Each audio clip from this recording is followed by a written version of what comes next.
Bom dia, meus irmãos. Graça e paz, amém? Vamos continuar o estudo de Apocalipse. Nós vamos estudar um pouco aquilo que nós acabamos de cantar aqui, que a vitória do Senhor é certa, com o sopro de sua boca vai destruir o inimigo, o anticristo, os seus inimigos, a besta, o dragão. Jesus reinará, Jesus reina e reinará, e nós participaremos dessa vitória enquanto povo eleito do Senhor, e a gente vai falar um pouquinho sobre isso. Esse texto, ele na verdade é considerado por alguns, inclusive pelo próprio Leandro, pastor Leandro, que faz o material que a gente está seguindo, é um dos textos mais complicados de interpretar, e o pastor Fábio foi saindo agora para a classe dos jovens e disse: ó, você fica orando lá, que eu fico orando cá por você, porque se eu falar alguma besteira, aí depois você aguenta as pontas. Mas vocês então abram as suas Bíblias no livro de Apocalipse do apóstolo João, capítulo 17. Apocalipse 17. Inevitavelmente eu vou ter que fazer uma revisãozinha que o pastor Érico fez. Ele ensinou do versículo 1 ao 6, falando sobre a grande meretriz, a grande prostituta lá de Apocalipse, a Babilônia. E aí eu vou ter que, para a gente continuar o capítulo, e minha pretensão hoje eu vi pastor Leandro falando sobre o capítulo 17 em 56 minutos. Vi pastor Hernandes Dias Lopes falando em menos do que isso. Eu, como sei muito menos do que os dois, eu tenho fé que eu consigo fazer também, né? Mas a minha pretensão é, nos próximos 50 minutos, nós vencermos todo o capítulo 17, tá bom? Vamos ler a palavra do Senhor, Apocalipse, capítulo 17.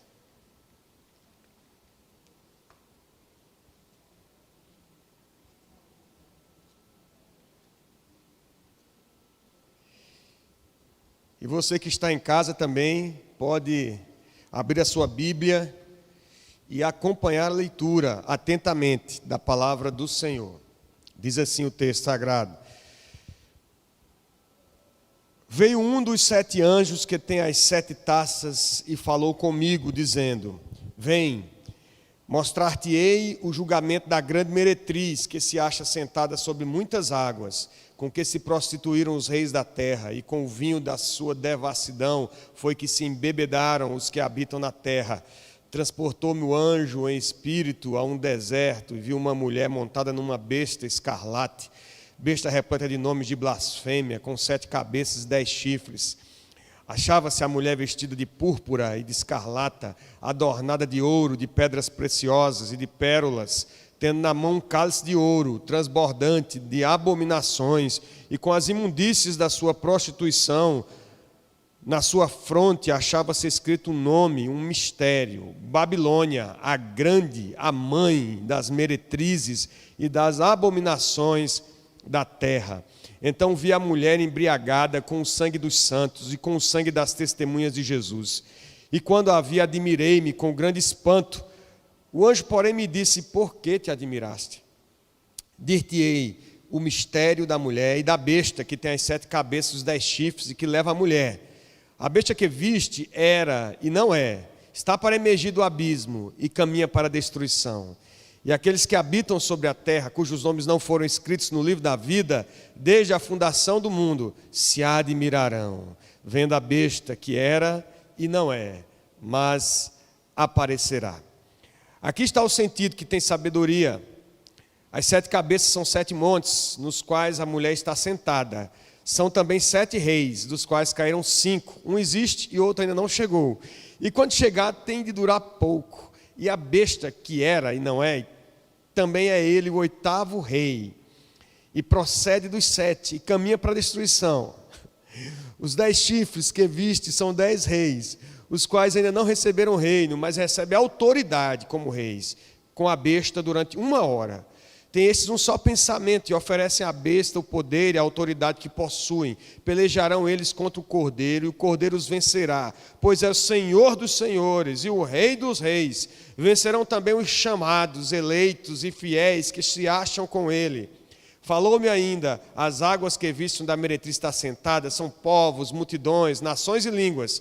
Os 10 chifres que viste e a besta, esses odiarão a meretriz, e a farão devastada e despojada, e lhe comerão as carnes, e a consumirão no fogo, porque em seu coração incutiu Deus, que realizem o seu pensamento, o executem a uma e deem à besta o reino que possuem, até que se cumpram as palavras de Deus. A mulher que viste é a grande cidade, que domina sobre os reis da terra. Até aqui a leitura da palavra do Senhor. Amém? Vamos orar, meus irmãos? Vamos pedir a graça do Senhor sobre nós nessa manhã. Ó Senhor, santo e eterno é o Senhor, Deus Todo-Poderoso.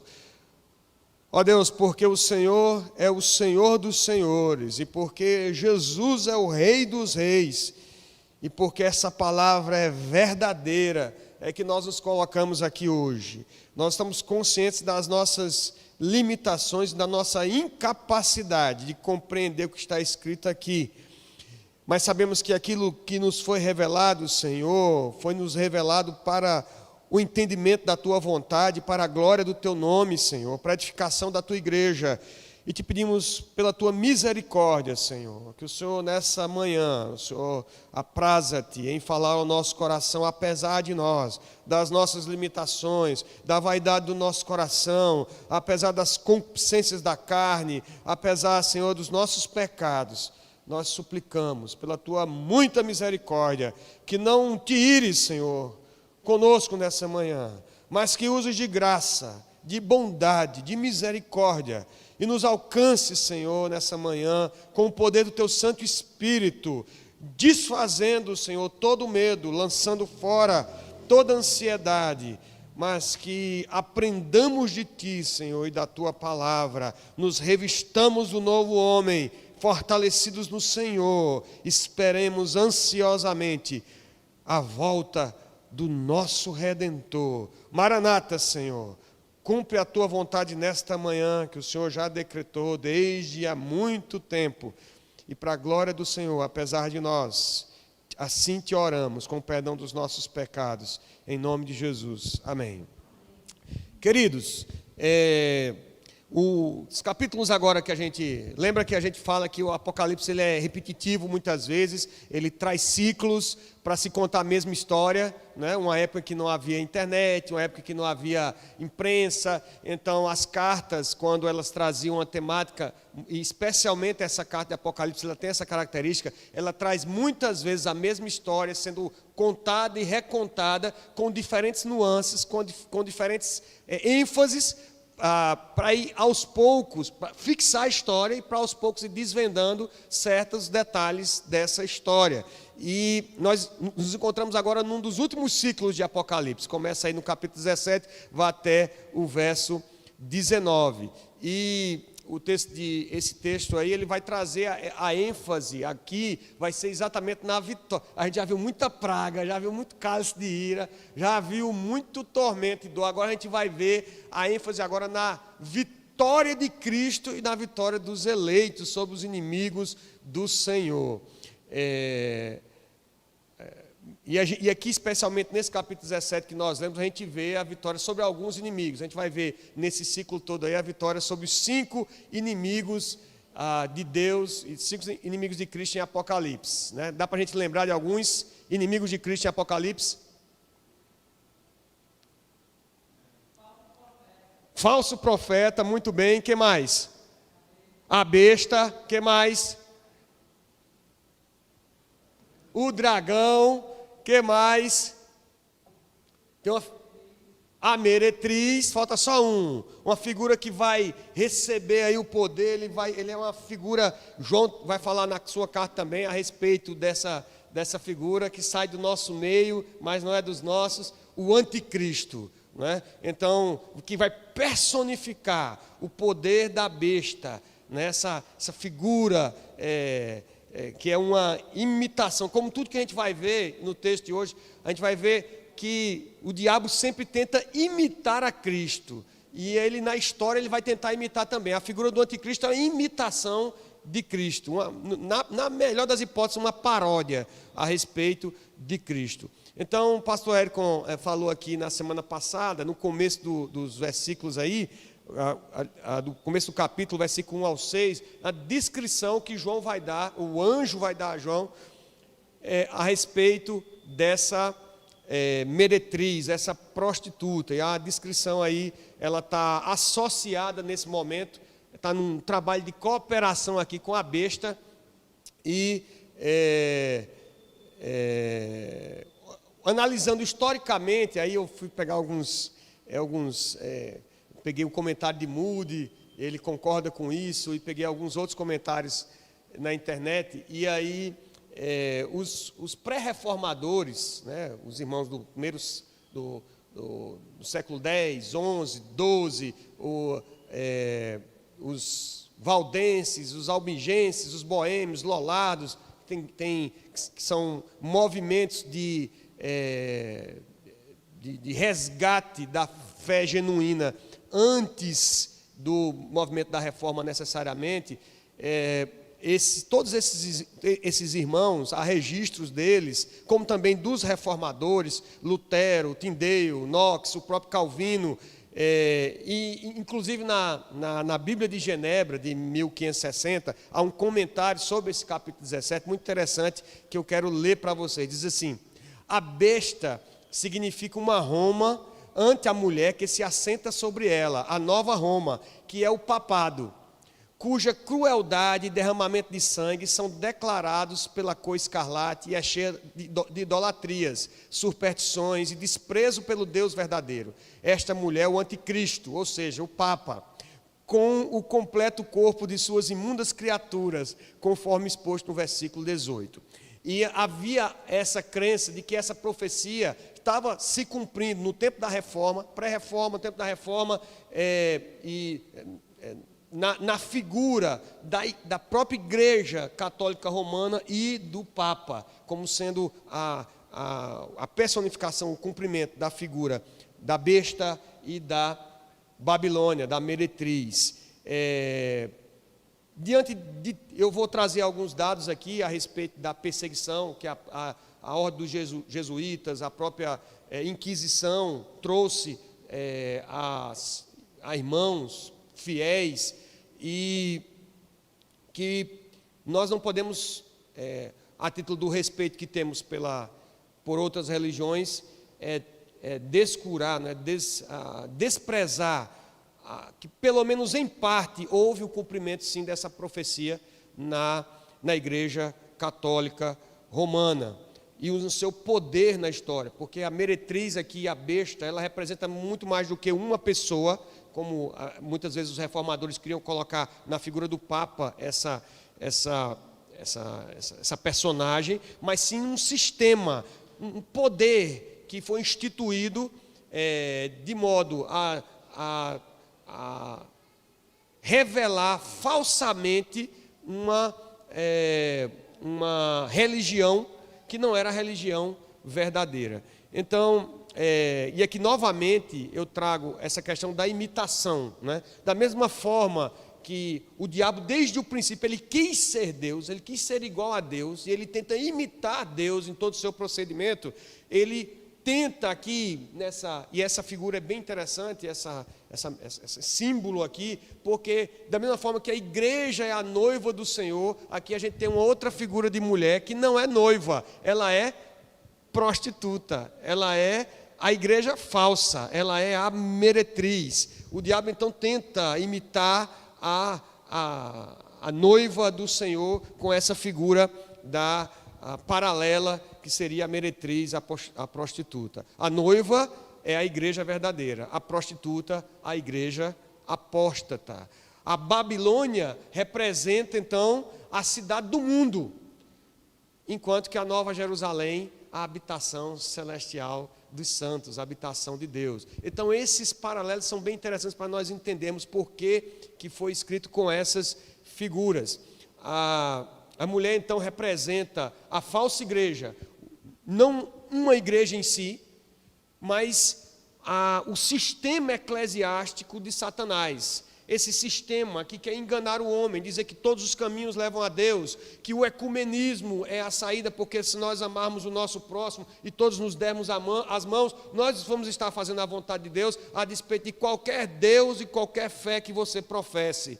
Não, há uma verdade absoluta, há uma verdade e vontade revelada por Deus, e nós nos submetemos a ela, nos ajoelhamos diante dela, e através dela nós podemos oferecer a Deus um culto verdadeiro, e não um culto falso, que é oferecido aqui por reis, por governos, pelo sistema de poder vigente. Um culto falso, a um Deus falso, a uma besta e a uma meretriz.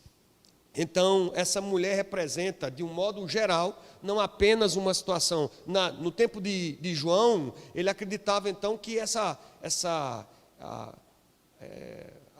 aquele poder vigente era o Império Romano. E não podemos também desprezar de que, em parte, essa profecia se cumpriu com Roma. A força de Roma, a perseguição de Roma aos cristãos, colocar famílias de cristãos inteiras, crianças, mulheres, dentro de arenas, para se divertirem vendo os leões devorarem, ou então gladiadores matarem ali, só para alimentar a sede do sangue dos mártires e dos crentes, como nós vemos que a Babilônia aqui está embriagada com o sangue dos santos. Então, para João, essa figura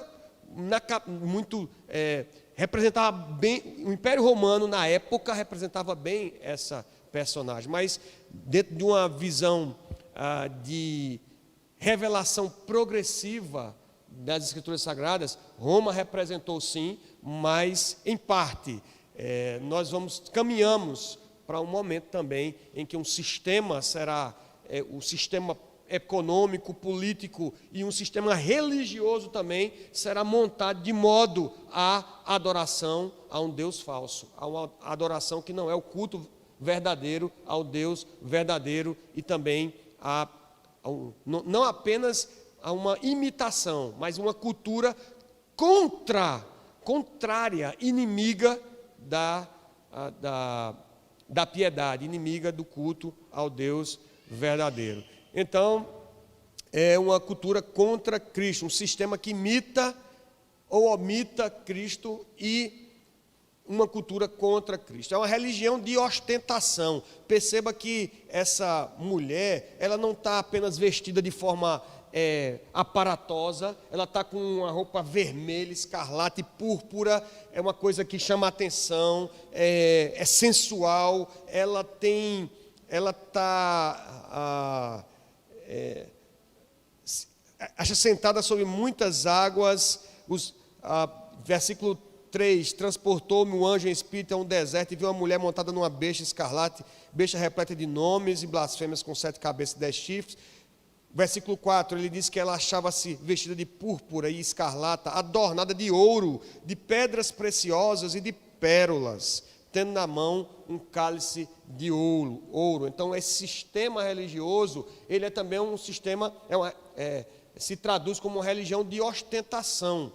É atraente, é sedutora, é uma religião popular, atrai multidões para viverem em impiedade, devassidão, dando vazão a seus desejos, aos seus prazeres e às suas concupiscências.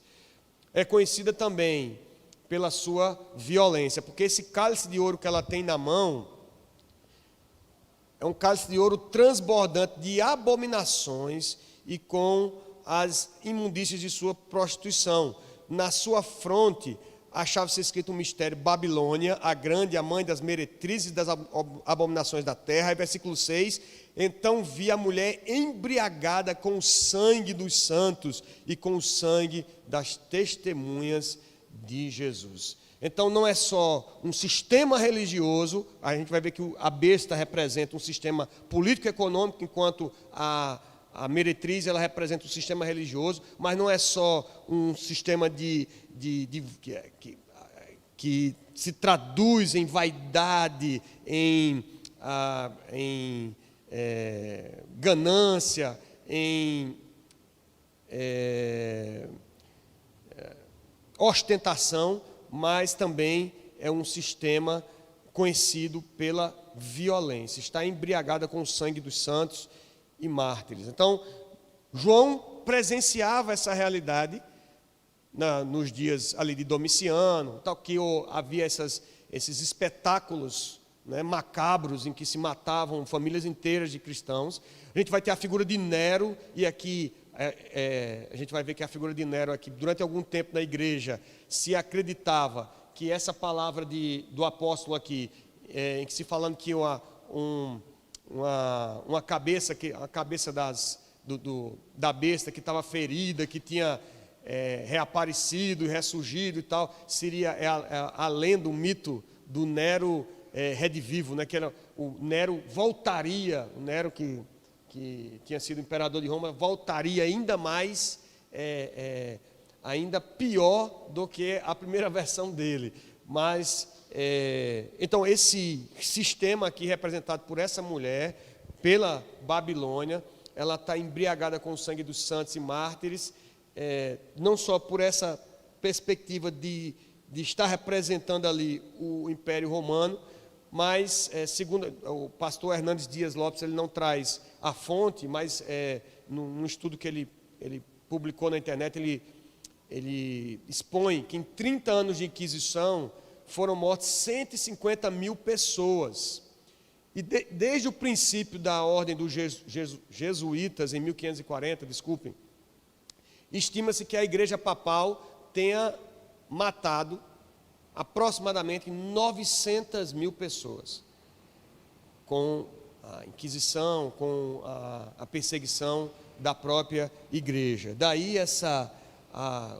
especialmente nos períodos imediatamente anteriores e durante a Reforma, ter essa ideia de que essa figura da meretriz segurando um cálice cheio do sangue dos santos ser de fato ali um símbolo para a igreja papal, a igreja romana. Mas a partir daqui então o anjo passa, isso aqui foi tudo revisão da aula do pastor Érico, mas aí o anjo passa a descrever a besta, que essa meretriz ela está montada numa besta, ela está numa associação ali com essa besta, que tem 7 cabeças, 10 chifres, e ele passa então a explicar sobre, ele não só fala a respeito da besta, mas passa a explicar um pouco do que ela representa. Antes disso, acontece uma situação de admiração aqui, vejam, versículo 7,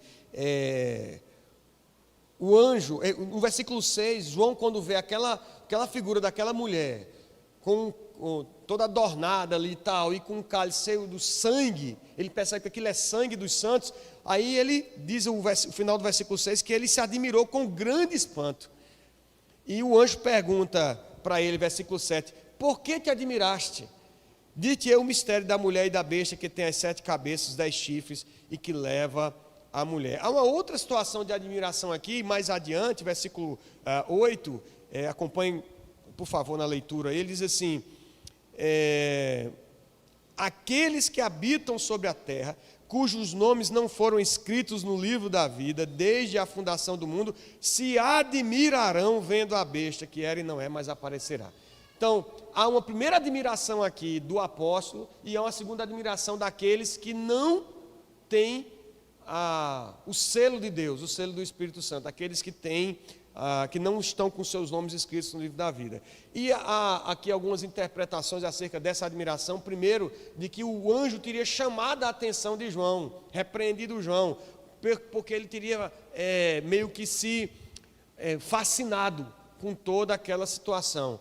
Mas provavelmente essa admiração aqui é uma admiração repulsiva, por ver toda aquela produção, aquela revelação da falsa igreja, e que a finalidade da falsa igreja ali, de fato, é enganar e derramar o sangue dos eleitos, dos crentes. E talvez também porque João sabia que já naquela época muitos irmãos, muitos crentes flertavam com o império, flertavam com o falso ensino, flertavam com as heresias que estavam entrando na igreja. Ele sabia que aquilo era falso, e agora ele vê que tudo aquilo é uma orquestração para enganar os eleitos e vitimá-los, derramar o sangue dos santos. E então ele se admira. Esse termo admirar-se aqui é o mesmo termo que é usado quando Jesus está conversando com Nicodemos. E Nicodemos chega, né, cheio de 9 horas, cheio de arrudeio para Jesus, assim: Jesus, eu sei que ninguém pode fazer isso que você faz, se não for, né, da parte do Senhor e tal. Aí chama ele de rabi e tudo mais. Aí Jesus bem direto disse assim: Nicodemos, você tem que nascer de novo. Aí Nicodemos: como assim? Vou ter que voltar para o ventre da minha mãe? Aquelas loucuras lá de Nicodemos, sei lá o que é que Nicodemos tinha comido, estragado lá, estava: como assim, nascer de novo, entrar no ventre da minha mãe? Aí Jesus disse para ele: Nicodemos, não se admire de eu lhe dizer que você precisa nascer de novo. Não se espante de modo que você pensa que é uma realidade inalcançável, algo que não pode ser, não pode acontecer, não pode ser transposto, é difícil demais de assimilar essa verdade. Não se admire. E aqui, muito provável, é a mesma palavra que é escrito lá no Evangelho de João, capítulo 3, João usa a mesma palavra aqui, como para traduzir se referir a esse espanto, uma recusa de admitir uma realidade. Não é possível que isso vá acontecer. E João então, diz aqui que se admirou com grande espanto. Queridos, como aplicação imediata aqui desse primeiro momento aqui, do versículo 7, versículo 8, especialmente aqui dessa admiração, nós podemos fazer aqui um paralelo, entender que nós não devemos nos espantar quando nós vemos hoje muitas igrejas tentando conciliar os interesses do Evangelho com os interesses do mundo.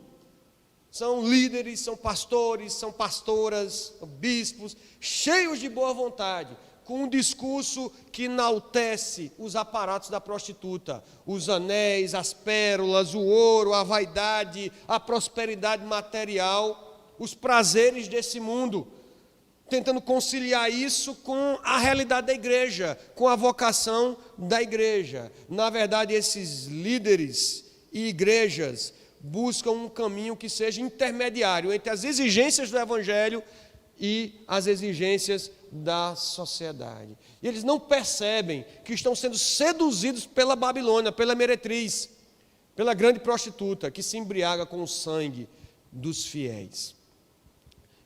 Então, eu tenho muita resistência a ouvir pastores que gostam muito de ouro, de se adornar, muito vaidosos, implante de cabelo e tal, porque precisam... Eu não resisti. Porque precisam dar um reforço na imagem, para que as pessoas escutem o Evangelho. O Evangelho não precisa de reforço nenhum. A cruz de Cristo é suficiente como mensagem de salvação. E aqueles que aceitam o caminho da cruz viverão e morrerão por ela. Quer o Senhor lhes dê o conforto nessa vida, quer o Senhor lhes dê a provação. Mas nos encantarmos com esse discurso de Roma, esse discurso do prazer, não, você tem que sentir que você... Isso é deixar ser seduzido pela meretriz, que no final ela só quer uma coisa, ela quer enganar com o discurso para tomar e derramar, se embriagar com o sangue dos verdadeiros crentes. Continuando, meus irmãos, aí vem a besta. Nunca vi um nome tão apropriado, né? É besta, é a besta mesmo, mas a besta por ser uma fera, pois não.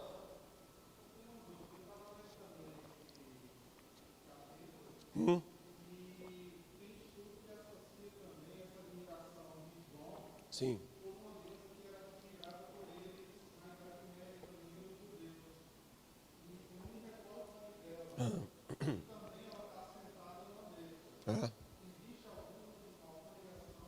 Não, eu desconheço. O pessoal que está em casa aqui talvez não tenha ouvido, o irmão trouxe aqui uma referência que ele leu acerca de uma deusa que também estava sentada numa besta, que seria talvez na cultura do Oriente ali próximo, tivesse essa figura.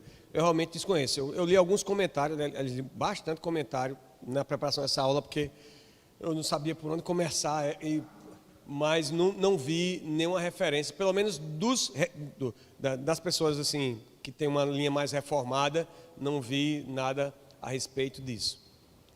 Bom, continuando. A besta, então, versículo 7 até o 17, ele vai descrever e vai tentar explicar o que é que significa essa situação da besta aí.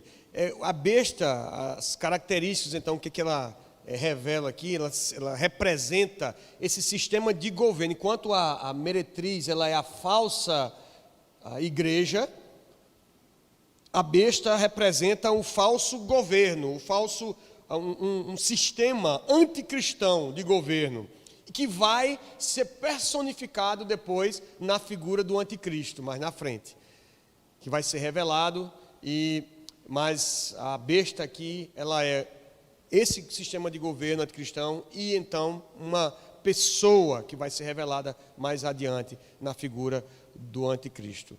A expressão de todo o governo que persegue a igreja e se personificará em um homem que receberá o poder do dragão para governar por breve tempo. É assim que o Apocalipse descreve. É Roma, em parte se cumpriu em Roma, com toda a força que Roma teve na perseguição. É a igreja, depois de Constantino, essa fusão da igreja com o Estado, que nunca na história foi benéfica para o Evangelho, mas na hora que a igreja ela alçou seus tentáculos para o poder, para governar, em vez de para pregar e cultuar a Deus e adoração, ela também perseguiu homens santos e fiéis. Em parte se cumpriu também ali. A besta, ela se recuperará do golpe na cabeça. O que é que representa esse golpe na cabeça? Onde é que vocês lembram disso na Bíblia? Outro lugar que fala. Gênesis fala de quê? A promessa de alguém que esmagaria a cabeça da serpente, exatamente. A ferida na cabeça da besta e a vitória de Cristo sobre a morte e sobre o diabo. Mas agora ela reaparece com essa ferida, como se tivesse sido ferida, de fato foi, e através de uma de suas cabeças no futuro, quando receberá a adoração de todos que não pertencem ao Cordeiro. Aí a personificação dos impérios do passado. E um outro sistema de governo, um sistema econômico e político que está para ser revelado através aí do governo do anticristo. Aí novamente a questão do o mito do Nero, né, redivivo, que seria o Nero que teria morrido e fosse ressurgir, mas possivelmente aí também uma alusão a Domiciano, Tito, não sei. E houve uma preocupação então na igreja para quando o texto fala sobre os sete cabeças e os 7 montes, né, a partir do versículo 9, aqui está o sentido, o anjo começa a explicar, que tem sabedoria. As 7 cabeças são 7 montes, nos quais a mulher está sentada, são também 7 reis, dos quais caíram 5, um existe e o outro ainda não chegou. E quando chegar tem de durar pouco. E aí começa os teólogos de plantão aí a começar a tentar desvendar quem era o rei, quem era o imperador, de que estava se falando. Há 2 correntes aqui que eu resumidamente quero tratar com vocês. Uma é que esses 7 cabeças, 7 montes, 7 reis, são 7 reinos mundiais anticristãos. E eu gosto muito da visão do Hernandes Dias, quando ele traz, desde o tempo antigo, o reverendo Leandro, ele traz desde a Torre de Babel, que seriam os primeiros sumérios, né, o embrião da Babilônia, lá na Torre de Babel. Mas nós teríamos aí 6 7 reinos: o Egito, a Assíria, Babilônia, Pérsia, o Império grego macedônico com Alexandre o Grande, né, que ele conquista boa parte do mundo antigo. Roma, que vem depois, destronando o Império grego, e por fim o reino do anticristo, esse que vai surgir, vai reinar por breve tempo, né? Eles vão ter um lampejo de vitória. Quando está achando que estão por cima da carne seca, aí vão ter uma derrota acachapante, como diria um político local, e depois, não, narrador de futebol, né, que fala de derrota acachapante, e depois nós teremos o reino do Cristo. Mas então esses 7 reinos aí, 7 reinos mundiais anticristãos. O 6º reino que existe seria o Império Romano, aqui, de quando João estava escrevendo, que ele existe, seria o Império Romano da época, e o 7º, segundo os próprios reformadores, seria uma referência ao papado, através do seu poder político.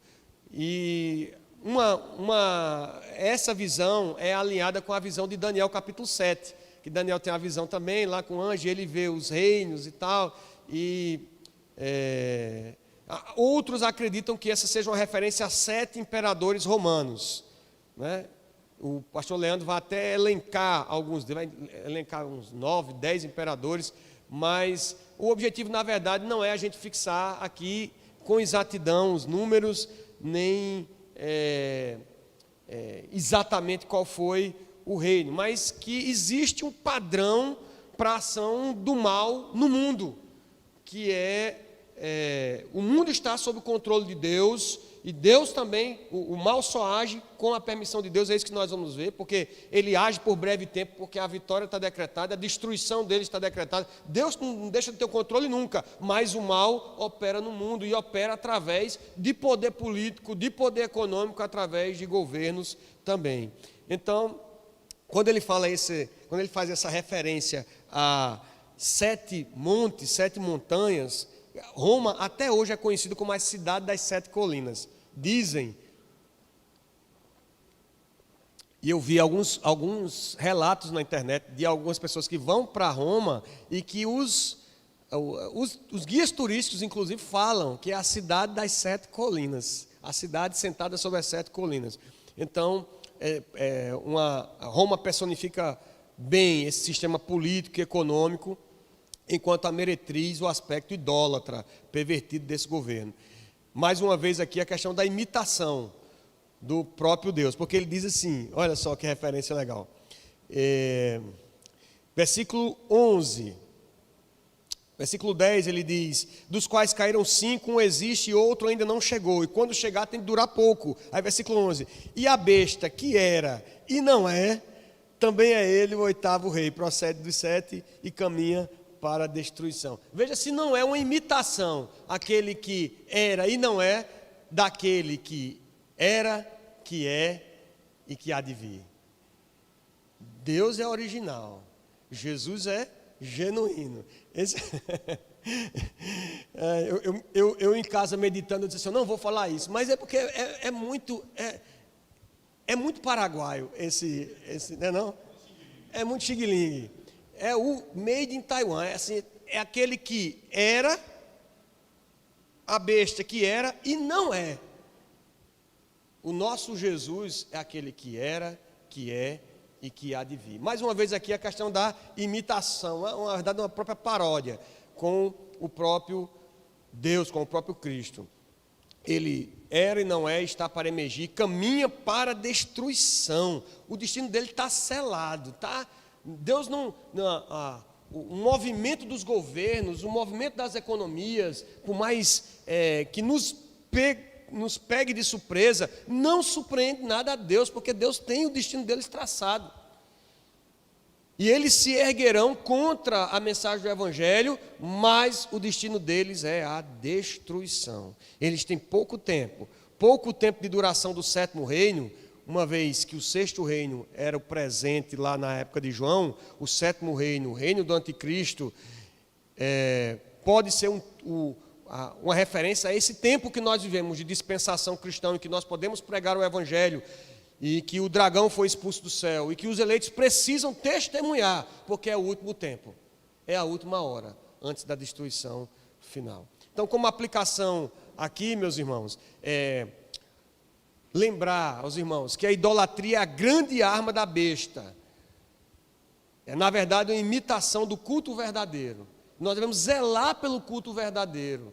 Mesmo em casa, quando estamos acompanhando pela internet, se nós queremos prestar um culto em família, prestar um culto a Deus, nós temos que ter reverência, nós temos que cultuar verdadeiramente a Deus, participar de cada momento de culto, elevar nossa mente, nosso coração, a nossa vida como oferta de louvor e adoração a Deus, porque o diabo é que faz uma imitação do culto através da idolatria, a idolatria à besta, a idolatria à Babilônia, à meretriz. Quando idolatramos pessoas, costumes ou coisas, no máximo fazemos uma paródia da verdadeira realeza e grandeza de Deus. E meus queridos, como o nosso coração é sujeito a criar altares e adorar pessoas, coisas nesse mundo. É o trabalho, é o filho, é o esposo, a esposa, é o político. O nosso coração, ele é o tempo todo sugestionado, e nós somos muito facilmente levados a colocar altares nos nossos corações.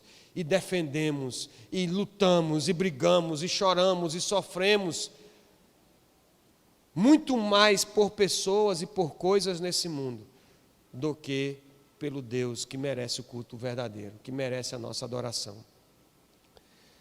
Uma segunda aplicação aqui é que nós já falamos, a besta só pode agir dentro da permissão de Deus. Deus é que dá as condições temporárias para que ela se manifeste e garante a sua destruição. Ele era e não é, mas está destinada à destruição. Enquanto ela age limitada pelo tempo e destinada à destruição, os verdadeiros crentes recebem um status atemporal que tem seus nomes escritos no livro da vida, desde a fundação do mundo. Enquanto que o reino desse mundo é temporal, vai passar, está destinado à destruição, nós desde a eternidade já temos garantido a vida eterna, a vitória sobre o pecado, a vitória sobre a morte. E nós desfrutaremos um novo céu e nova terra, porque os nossos nomes estão escritos lá, no livro da vida e do Cordeiro. Nada acontecerá antes do momento certo. A gente vive ansioso, né? Querendo que as coisas aconteçam no tempo da gente, querendo que, ai meu Deus, o mundo está muito mal, eu só vejo coisa errada. Ontem eu estava assistindo alguma coisa em casa, eu não lembro o que era, depois que eu cheguei de serviço à noite, aí estava assistindo um filme com os meninos, aí entrou uma propaganda. Só tinha homossexualismo na propaganda, só tinha homem beijando com homem, mulher beijando mulher, aquela coisa, na propaganda. Aí a gente, eita, meu Deus, na propaganda, rapaz, a gente muda tudo e tal. E a gente fica, meu Deus, porque o mundo está caminhando para isso é o caos moral e não sei o quê, a gente fica perturbado com as coisas, mas eu quero dizer aos irmãos que nada acontecerá antes do momento certo. Antes do momento certo. E nada ultrapassará o limite que Deus colocou. Porque Ele é o Deus que é soberano. O diabo é só imitador. Ele quer estabelecer um reino, ele quer ser visto como Deus, ele quer ter uma prostituta como o Senhor tem a noiva, mas Deus verdadeiro é somente Deus. Agora falta ainda menos tempo para o cumprimento das profecias. Estamos na metade do ano, já vocês perceberam? Esse final de semana que vem é julho, já estamos contando para acabar o ano já, a partir do final de semana. E cada dia, meu irmão, está mais perto. O tempo está se aproximando, está contando agora, contagem regressiva. O tempo do cumprimento das profecias, e o Senhor não retarda a sua promessa. Ainda que muitos a julguem demoradas, 2 Pedro, capítulo 3, 9, né? O professor está dizendo, rapaz, vai acontecer mais não, porque está demorando demais. Desde que o mundo é mundo, que o povo diz que Jesus vai voltar. Não retarde o Senhor a sua promessa, ainda que muitos a julguem demorada. Esta é a ocasião para arrependimento, para curvarmos os nossos joelhos, as nossas frontes e orarmos. Oi? Agora deu pane aqui. Meu assessor não está ali, de repente. Está voltando. Perdão, meus irmãos. Agora é o momento de orarmos, suplicarmos a graça do Senhor, nos arrependermos como igreja do Senhor, se temos andado buscando as coisas desse mundo e estarmos preparados para o retorno do noivo. Nenhuma tentação será além das forças que Deus nos concede e nenhuma provação ultrapassará os limites que Deus determinou. Aí nós temos a figura dos 10 chifres. 10 chifres que aparecem aí, essa besta tem 7 cabeças, tem 10 chifres, versículo 12 em diante. Os 10 chifres que vistos são 10 reis, os quais ainda não receberam reino, mas recebem autoridade como reis, com a besta durante 1 hora. Tem estes um só pensamento e oferecem à besta o poder e a autoridade que possuem. Tem um autor, um comentarista chamado Uriah Smith, ele diz que ele considera os 10 chifres como os 10 reinos de Daniel, lá em Daniel 7, 24. As divisões do Império Romano que se tornaram as modernas nações nos dias de hoje. Então, é uma visão particular dele de que as nações da modernidade, da pós-modernidade, seriam essas nações que vão se levantar e entregar à besta o seu poder. Faria sentido porque nós temos poucos reis hoje, reis mesmo, a figura do rei, mas sim figuras, personalidades políticas que têm poder, primeiros ministros e presidentes e tal, e esses entregariam o poder à besta e à meretriz. Um símbolo de todos os reinos do mundo que darão suporte para que o anticristo se levante contra a igreja por 1 hora. Muito interessante aqui, esse termo 1 hora aqui, não necessariamente 60 minutos, mas ele quer falar que é um tempo curto, um tempo relativamente breve, porque a gente vem falando desde antes lá, é 7 taças, é 7 flagelos, é tudo que parece que não vai acabar mais, né? É muito sofrimento, muita dor, mas aí vem o governo do anticristo por 1 hora, por um tempo breve. Esse reino se levanta por breve tempo, um tempo curto, e aí quando ele se levanta, que ele está cheio de gás, o anticristo, as forças do diabo, besta, Babilônia, o escambau, todo mundo junto, se levanta, aí acontece o quê? Uma derrota terrível. Uma derrota terrível. E engraçado não, peculiar aqui, é que João ele não dá detalhes de, né, que o pessoal faz filme do final dos tempos, e a guerra, e não sei o que mais, mas é muito, parece que é uma coisa assim, quase instantânea a derrota desses reis. Estão tudo cheio de gás, estão tudo achando que vão conseguir o intento diabólico, maligno, mas, diz o versículo 13 e 14, tem esse um só pensamento e oferecem à besta o poder e a autoridade que possuem, pelejarão eles contra o cordeiro. Aí, esse monte de gente poderosa contra um cordeiro deve ser uma coisa, vai trucidar o cordeiro. Mas aí João diz assim, e o cordeiro, aliás, o anjo diz assim, e o cordeiro os vencerá. Como é que é a batalha? Como é a guerra? É renhida, é travada? É muito simples. Pois é o Senhor dos senhores e o Rei dos reis. Vencerão também os chamados, eleitos e fiéis que se acham com ele. Rapaz, Jesus não dá cabimento. Ele não dá cabimento a essa turma. Está todo mundo, todos os reinos da terra se juntaram. O poder econômico, o poder político, o poder religioso, está todo mundo a uma contra o Messias. Jesus não dá cabimento, Jesus vence.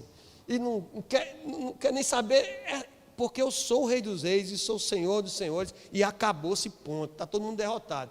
É tão terrível a derrota que eles se voltam uns contra os outros, especialmente contra a Babilônia, a meretriz, a gente vai ver, com ódio para derrotar a Babilônia. A vitória do Cordeiro é a vitória dos eleitos do Senhor. Essa vitória massacrante aqui é a vitória também dos eleitos. Ele diz que são, veja aí, versículo 14, o Cordeiro os vencerá, pois é Senhor dos senhores e Rei dos reis. Vencerão também os chamados, eleitos e fiéis que se acham com ele. São 4 características desse exército que está com o Cordeiro.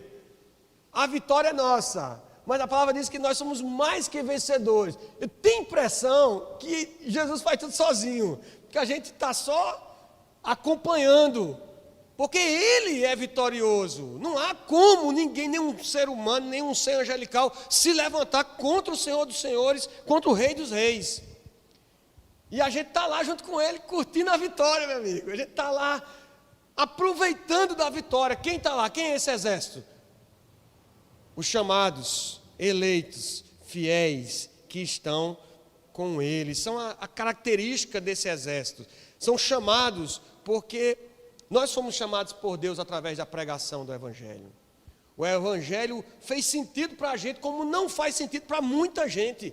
Que você fala, que você prega, que cansa de ouvir a mensagem da cruz, e não faz sentido. Para nós fez sentido, porque o Espírito Santo trabalhou no nosso coração, traduzindo essa mensagem, nos conscientizando e nos convencendo do pecado, da justiça de Deus, do juízo do Senhor inevitável. Nos trouxe arrependimento e nos capacitou de fé para crer. Esses são chamados, esses vão estar com o Senhor nesse dia da vitória. Os eleitos, e aí o presbiteriano enche o peito, são os eleitos de Deus, porque não foi porque nós escolhemos a Ele, não foi porque nós o elegemos como Rei, como Deus, como Senhor dos Senhores, mas antes porque Ele nos escolheu, antes da fundação do mundo.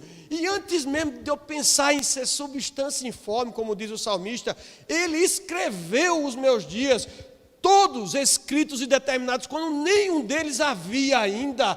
Esse é o Deus que nós servimos.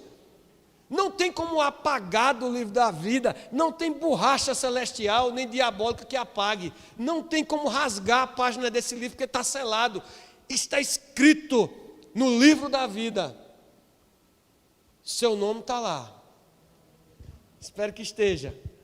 E nesse dia, como bônus, você vai curtir uma vitória. Você já experimentou vitória assim? Quando o time de futebol vence, Raposa campeã, paraibana, eita, não é nenhuma palhinha do gozo que nós sentiremos com a vitória em Cristo Jesus. Vitória sobre a morte, vitória sobre o pecado, vitória sobre Covid, vitória sobre enfermidade, vitória sobre câncer, vitória sobre a efemeridade dessa vida, vitória sobre a perseguição. Nós temos essa vitória garantida, assim como a destruição dele está garantida, a nossa vitória. Nós venceremos com o Cordeiro. Os eleitos, chamados, eleitos, fiéis, são fiéis e estão com ele, porque esses são os que perseveram, são testemunhas verdadeiras de Cristo, dispostos a viverem e morrerem por ele. A aplicação inevitável. Olha, já falei mais do que Hernandes Dias, pelo menos. Já estou empatando com o reverendo Leandro, e é o homem que escreveu o livro. A aplicação inevitável aqui é de perguntar de que lado você está. Você que está em casa assistindo, participando dessa escola dominical. Você que está aqui, de que lado você está? Você faz parte de que exército? Você faz parte de que exército? Em vez de ficar procurando bandeiras políticas para defender, ficarmos por aí nos acusando ou forçando-nos a posicionamentos este ou aquele, nós deveríamos nos preocupar em sermos encontrados fiéis, testemunhas verdadeiras com Ele na pregação da palavra. Por fim, meus irmãos, tem 2 outras figuras que aparecem aqui, são as águas. Aqui a meretriz está aqui, que o anjo vai explicar o que é, e a guerra entre os inimigos de Deus. Versículo 15 diz que falou-me ainda, as águas que viste, porque a besta e a meretriz estão sobre as águas, são povos, multidões, nações e línguas, dando essa ideia de que esse não vai ser um movimento localizado em Israel, no Oriente, como no Velho Testamento você tinha um mundo antigo conhecido, mas é um movimento global, são línguas, povos, nações, e acontece então essa guerra civil entre o domínio do mal. versículo 16 e 17. Os 10 chifres que viste a besta, esses odiarão a meretriz, e a farão devastada e despojada, e lhe comerão as carnes, e a consumirão no fogo, porque em seu coração incutiu Deus, que realizem o seu pensamento, o executem a uma e deem à besta o reino que possui, até que se cumpra as palavras de Deus. A mulher que viste é a grande cidade, que domina sobre os reis da terra. Então, semelhantemente ao que aconteceu na batalha com os midianitas, vocês lembram? Gideão está lá, Deus diz, vai Gideão. Gideão ficou meio, que é isso, vou, não vou, bota a esponja, orvalho molha, orvalho não molha, tá, eu vou. Aí vai, aí Deus diz, não Gideão, tem muita gente, para não parecer que você vai, e vai depois dizer assim, o soldado vai dizer, foi nós, é nós, a gente é forte, espada afiadas, não, tem muita gente. Manda os tímidos voltar para casa, manda os covardes voltar. Aí voltou aquela ruma de gente. Vai, agora nós vamos. Vai não, Gideão, tem muita gente ainda. Mas como assim, rapaz? Esse tantinho de gente, os midianitas ocupam, parece a areia da terra. Tem muita gente, Gideão. Vai no riacho, quem se abaixar com a boca para beber feito cachorro, que não está vigiando, esse aí você manda para casa. Mandou mais outra ruma de gente. Ficaram 300. Gideão disse, isso não vai dar certo. 300 homens com essa multidão, não vai dar certo. Eu disse, Gideão, levanta, vai no arraial lá para tu ver uma coisa. Aí Gideão vai de madrugada lá no arraial, de noite. Aí ele escondido lá, sozinho, vai se esgueirando e escuta os midianitas conversando. Rapaz, nós estamos perdidos, os caras morrendo de medo. Gente, para dar em doido. E está lá aquele monte de gente e eles dizendo entre si, Deus de Gideão está com eles. Nós estamos tudo perdidos, vamos tudo perecer. Aí Gideão volta, peito cheio, diz, agora é nós. É o seguinte, a estratégia é uma só. Todo mundo pega a tocha, bota dentro de um cântaro, arrudeia o arraial, fica longe. Ninguém vai pelejar. Soldado, você está doido? Como é que a gente vai vencer sem pelejar? Quebra os cântaros, quebra os vasos, balança as tochas e todo mundo grita. Só pode estar doido. É assim, vai quebrar, vai gritar, pela espada, por Gideão. E aí teve um alvoroço no arraial dos midianitas, e a espada de um foi contra o seu próximo, como diz o profeta Ezequiel, a espada de um contra o outro, e foram desbaratados, e Gideão não lutou com ninguém, foi Deus que pelejou. E do mesmo jeito que a espada de um foi contra o outro lá no arraial dos midianitas, também aqui, no último dia, no último tempo, nesse momento final da história, os próprios reis ali vão, não há aliança verdadeira, é a aliança que Deus faz com o seu povo, através de Jesus. A aliança que os homens fazem consigo são alianças imperfeitas. A aliança do mal é uma aliança fadada a falhar, e é o que acontece aqui. A aliança entre as forças do mal não dura e começam a destruir a si mesmo. O reino de Satanás vai estar dividido contra si mesmo. E agora, cheios dos seus prazeres, das suas devassidões, os homens continuam sem se voltar para Deus, mas insatisfeitos se voltam contra si mesmo, contra o sistema religioso que está posto. O governo político e econômico tolerará a falsa religião e a utilizará por algum tempo para seus propósitos, mas o próprio Estado, o poder político e econômico e seus aliados se voltarão contra o sistema religioso para removê-lo e destruí-lo. E o sistema do mundo então entrará em colapso, essa busca desenfreada por felicidade a qualquer preço, por prazer, a depravação, e vencidos pelo Cordeiro, eles se voltam para o próprio sistema, a discórdia contra si mesmo e a autodestruição. Aplicações finais, meus irmãos, para nós encerrarmos. Primeiro, a soberania de Deus é absoluta no mundo. Em todo o universo, a soberania de Deus é quem controla todas as coisas, é quem faz as estrelas, o profeta diz isso, né? Por ser grande em força e poder, nenhuma das estrelas vem a faltar. Você viu como a lua estava bonita ontem? Louvar a Deus pela lua cheia, coisa mais linda. Hoje de manhã, de 5 e pouco da manhã, quando eu levantei para terminar o estudo, eu saí para pegar o iPad, aí quando eu saí, estava lá embaixo nas coisas do trabalho, a lua estava lá ainda, rapaz. Agora de manhã, céu claro e a lua lá. Eu disse, meu Deus, que coisa maravilhosa, que coisa extraordinária o poder de Deus. É Deus quem sustenta, a soberania de Deus é absoluta.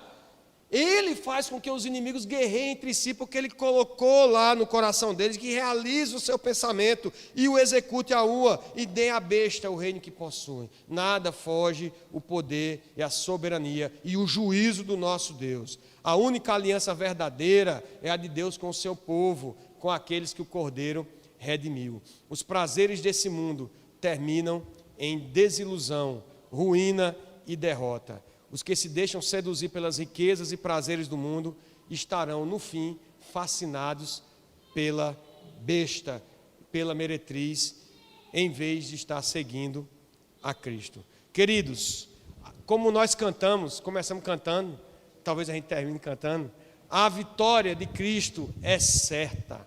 Aleluia! A vitória de Cristo é certa, ela é completa, ela é definitiva, ela é final. Também é a vitória da igreja sobre o mundo. Isso que a gente reclama tanto, que a gente sofre, que a gente sente perseguido. Os dilemas da nossa vida, a vitória do Cordeiro é certa, assim como a vitória da igreja sobre o mundo é certa também. Amém? Vamos orar e vamos louvar o Senhor. Vamos louvar pela certeza dessa vitória.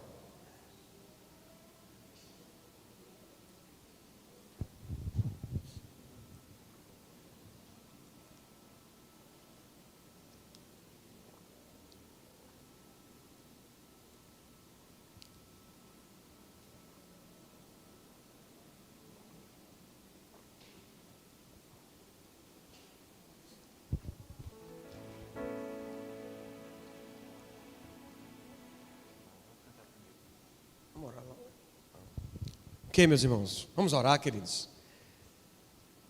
Uma autoavaliação é necessária cada vez que nós nos defrontamos com a verdade de Deus.